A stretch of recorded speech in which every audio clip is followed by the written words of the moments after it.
This is why I had to pay for protection in prison. Called me McLovin. They called me Bieber. Guards later on at different prisons would call me Squints from The Sandlot.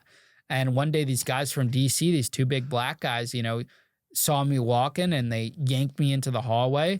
Guards? No, these are inmates. Oh. They had gotten down from a medium security prison. At the time, Obama was given a lot of clemency. There was a lot of changes like with sentencing and stuff, and people were getting resentenced for drugs. So a lot of guys in these higher security prisons worked their way down, and they ended up there.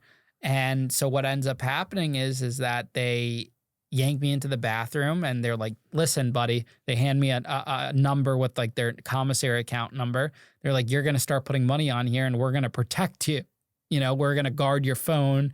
We're going to make sure you're good. No one's going to mess with you. And I'm like, I don't need protection. Like, I'm good, And right then and there, one of the guys just slaps the glasses right off my face.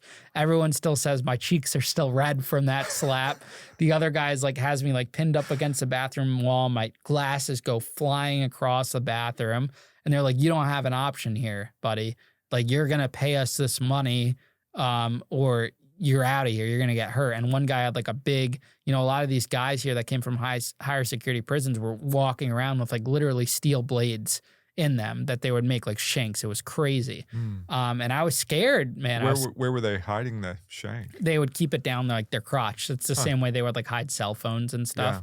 Yeah. Wow. And what ends up happening is I end up finding some guys from like the New York car. And still at this point, no one from the Connecticut car or anyone has approached me to help me or anything like that. But I approached these guys and I kind of work out a deal where I became friendly with them. I used my personality and likability and got friendly with them and saw that they had some influence in the New York car, which was the largest, car or gang on the compound. And I worked out a deal that I was giving him whatever he needed in commissary, like $50-$60 a week.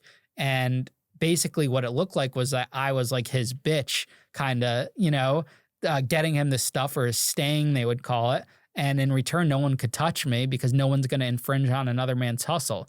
And those DC guys were eventually moving around so much and causing so much trouble. Everyone wants the economy to be stable. They want peace. People want to go about their business without bringing heat to the unit. And these guys who are trying to extort everyone left and right were causing heat. So someone ends up planting a cell phone on their beds or in their boot. They get raided and they get hauled out of there. And sent to the SHU and sent to another compound. So that was like the end of that saga.